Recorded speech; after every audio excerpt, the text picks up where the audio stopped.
tidak wajib mengqadha salatnya, artinya dia tidak perlu lagi mengulang salat yang sudah dia lakukan menggunakan tayamum. Dan yang kedua, dia yang sudah melakukan salat dalam keadaan menggunakan tayamum tetap diwajibkan untuk mengqadha salatnya, mengulangi salatnya. Niatnya qadha bukan i'adah.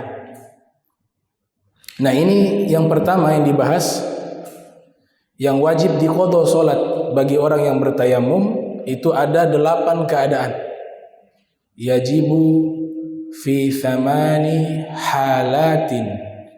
Wahia, yang pertama, al-awwalu al-'asi bisafarihi walau fi mahallin yaglibu fihi faqdul ma, yaitu orang yang berniat maksiat. Al-'asi,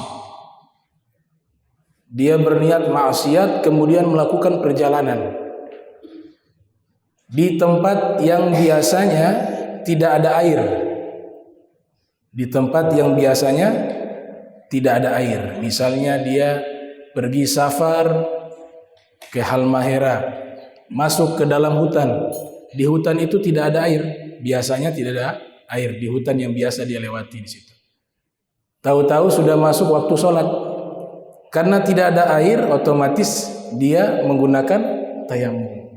Nah, kalau orang yang niatnya perjalanan tersebut maksiat, dia menggunakan tayamum di tempat yang biasanya tidak ada air, dia sholat, tetap sholatnya itu harus diqadha. Beda kalau yang safarnya tidak niat maksiat, di tengah hutan tidak ada air, dia menggunakan tayamum, maka sholatnya tidak perlu diqadha karena tidak ada niat melakukan kemaksiatan di dalam safar tersebut.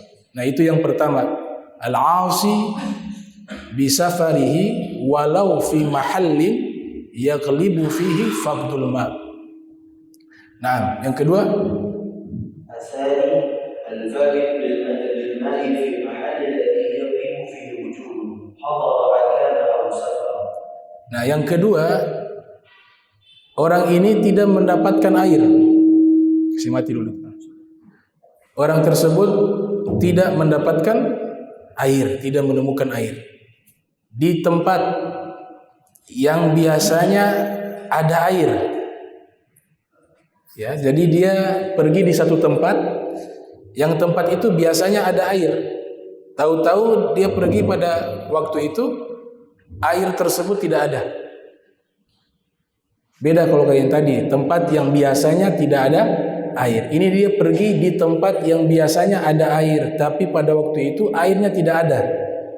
Baik dalam keadaan di tempat tinggal, hadaran, atau dalam keadaan safaran, sedang melakukan perjalanan.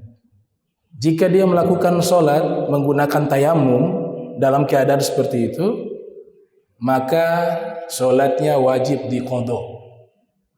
Sholatnya wajib diqadha. Karena tempat itu biasanya ada air.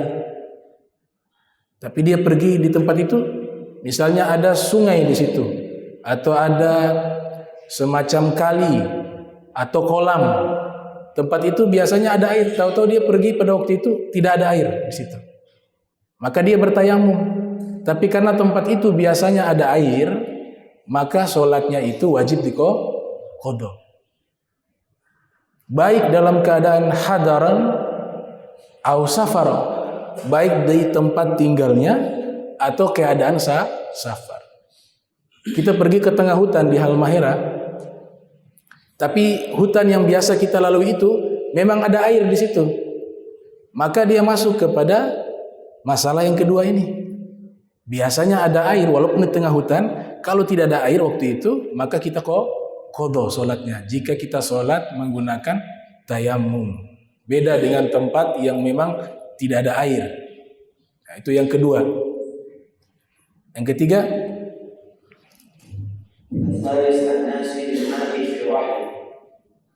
yang ketiga, an-nasi lil ma'i fi rahlihi. Dia tayamum, kemudian dia sholat, tapi dia lupa bahwa dia punya air di dalam rumahnya. Rahlih ini maknanya rumah bisa, maknanya kendaraan juga bisa. Jadi dia tayamum padahal ada air. Cuma dia lupa kalau dia sedang menyimpan air tersebut. Selesai sholat baru keingat, ya tadi ada air. Dia wajib pakai air itu dan untuk mengqadha sholat yang tadi ia lakukan. Itu yang ketiga tuh, an-nasi lil ma'i fi rahlihi. Nah, yang keempat, nah yang keempat ini punya air. Dia punya air, tapi hilang airnya. Dia sudah siapkan air untuk wudu. Di tengah perjalanan tahu-tahu airnya hilang. Padahal airnya sudah disiapkan untuk wudu, hilang. Dia tayamum karena tidak ada air. Dia tayamum, dia sholat. Tapi hukumnya sholat yang dilakukan itu wajib diqadha jika dia mendapati air lagi. Yaitu ad-dhal. Ad-dhal ini bukan sesat. Ad-dhal juga maknanya orang nyasar. Juga maknanya ad-dhal. Atau barang yang hilang dalam fikih itu disebut ad-dhallah. Itu barang yang hilang. Karena khawatir menerjemahkan firman Allah Ta'ala, wa wajadaka dhallam fahada, dan dia Allah mendapati engkau Nabi Muhammad dalam keadaan sesat lalu memberikan petunjuk. Nah ini bahaya nih. Mendapati engkau dalam keadaan sesat, engkau di situ Nabi Muhammad. Ini tidak, Nabi tidak sesat secara akidah, tidak pernah sesat di dalam ritual ibadahnya, dalam akhlaknya, tidak. Tapi di situ asbabun nuzulnya, Nabi pernah salah jalan, nyasar. Maka Allah berikan petunjuk sehingga bisa menemukan jalan pulang kembali ke rumahnya. Bukan sesat dalam masalah akidah atau dalam masalah hukum atau ritual keagamaan atau perilaku, tidak, tapi nyasar. Sama seperti ini. Ad-dhallu lil ma' fi rahli. Itu bukan artinya yang sesat air. Gimana? Sesat air sesat. Itu makna tekstual seperti itu. Tapi maksudnya di situ kehilangan air yang mau digunakan untuk berwudu. Itu yang keempat. Yang kelima,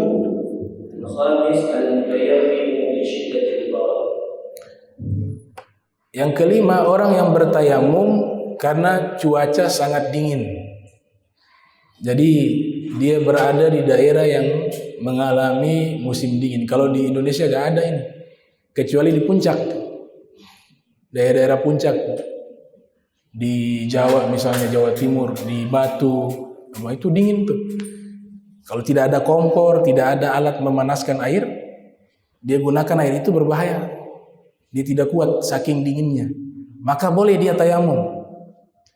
Tapi nanti sholatnya wajib diqadha. Wajib diqadha. 1 minggu di sana sholatnya tayamum di Batu misalnya. Ya 1 minggu itu diqadha kalau pulang.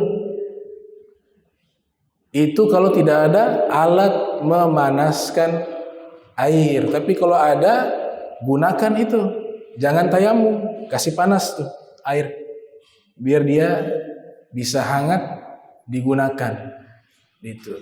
Tapi kalau memang tidak ada alat pemanas air, lantas dia langsung bertayamum dan sholat, maka sholatnya itu harus diulang ketika dia sudah kembali ke tempat yang normal, cuaca yang normal.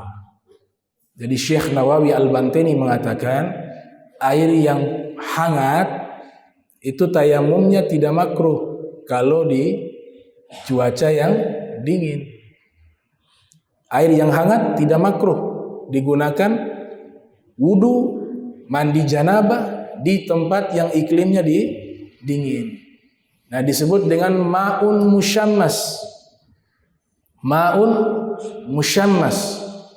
Air yang terkena sinar matahari secara langsung, disebutkan oleh Syekh Nawawi Al-Bantani dalam kitab Nihayatuz Zain, itu berlakunya di Jazirah Arab. bukan di Indonesia. Indonesia panasnya itu i'tidal, sedang.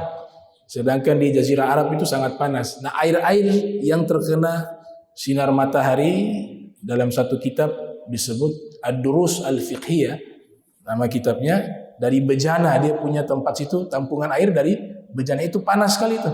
Dan itu nanti khawatir terkena penyakit kulit kalau menggunakan air yang terkena sinar matahari yang diletakkan di dalam bejana.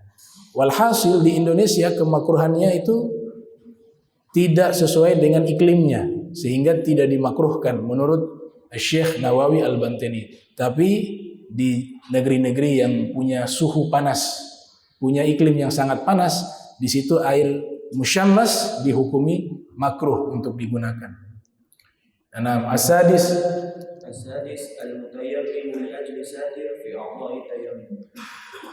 Nah, wajib mengqadha salat bagi orang yang bertayamum apabila dia punya satir, tangan luka, ya, atau wajah luka, dia tempel perban, kemudian dia wudu di anggota yang sehat, kan, sampai di sakit sini dia ganti dengan tayamum. Nah, orang yang seperti ini sholatnya wajib diulang karena lukanya itu berada di anggota tubuh yang wajib tayamum, yaitu muka dan tangan. Kalau lukanya di kaki misalnya, di badan, di situ dengan beberapa persyaratan kita wudu, nanti kan sampai di kaki tayamum, sampai di kaki tayamum, mazhab Syafi'i begitu, karena kaki masuk anggota wudu. Nah, ini dia tidak perlu mengqadha salat karena wajah dan tangan itu tidak masuk kepada tidak terkena luka tersebut. Yang dihitung itu muka dan kedua tangan sebagai anggota tayamum. Nah, yang ketujuh,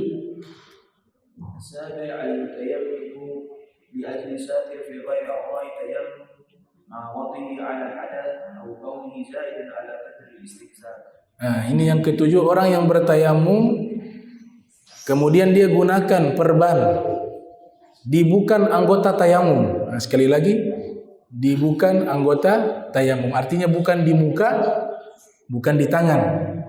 Dia tidak berada di bukan anggota tayamum. Ma'awad'ihi ala hadas, tapi dia letakkan perban tersebut bukan di anggota tayamum, misalnya di kaki. Kaki bukan anggota tayamum, atau di kepala.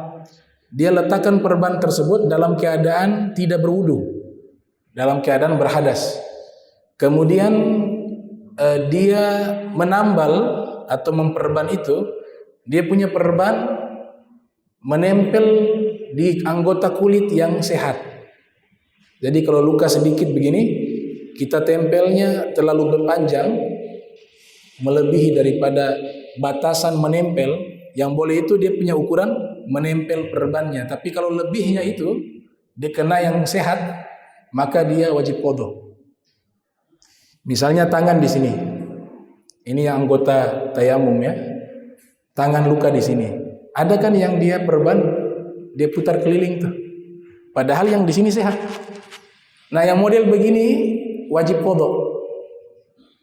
Atau di kaki anggota wudu, lukanya sedikit tapi perbannya dia lingkar, dia sholat pakai tayamum seperti ini wajib qadha, terkecuali dia punya tempelan itu hanya sebatas bisa menempel, merekatkan daripada menutup luka. Nah, itu tidak masalah, itu tidak wajib qadha. Nah, ini yang ke-8. Nah, ke-8 tadi, yang ke-7, ini yang ke-8.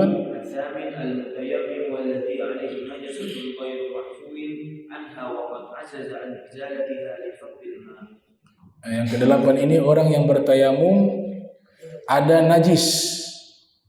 Orang yang bertayamum itu terkena najis yang tidak dimaafkan. Ada najis yang dimaafkan, ada najis yang tidak dimaafkan. Contoh najis yang dimaafkan, percikan air kencing. Kita kencing, kadang-kadang ada percikannya kecil, nggak kelihatan dengan kasat mata. Kalau sudah kena sarung, kita cari tidak ada. Tapi tadi kita lihat kayak ada percikannya. Itu najis yang dimaafkan. Namun Imam Ghazali di dalam kitab Bidayatul Hidayah mengajarkan kepada kita untuk mempercikkan, untuk menghilangkan was-was. Jadi kita lihat tadi kencing kena sarung, percikannya kecil kena sarung. Untuk menghilangkan was-was, ambil air, kita percikan. Gitu. Nah itu najis yang dimaafkan. Kemudian juga darah, ada bisul, sholat tahu-tahu keluar darah sedikit, itu dimaafkan. Sebagian ulama daripada masyayikh itu mengatakan kalau darahnya seukuran uang koin tidak dimaafkan. Kalau darahnya kurang dari itu masih dimaafkan. Uang koin, uang logam itu sudah saking besarnya, sebanyaknya darah seukuran koin, maka sudah tidak dimaafkan. Kurang dari itu masih dimaafkan. Ada nyamuk, tahu-tahu kita spontan pukul itu nyamuk, darah, ada darah. Lanjutkan sholat, najis itu dimaafkan. Itu. Cicak juga dimaafkan.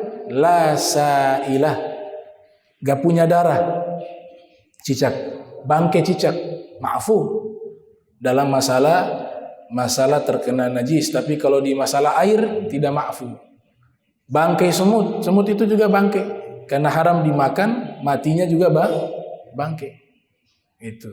Sebagian ulama yang saya baca di kitab Al-Majmu' karya Imam Nawawi, ada sebagian ulama mazhab Syafi'i mengatakan tetap tidak boleh kalau sholat ada bangkai semut di sakunya atau apa, itu harus dibersihkan, atau kotoran cicak, kotoran burung dan seterusnya. Nah ini masalah mutayammim, orang yang bertayamum yang wajib mengqadha sholatnya.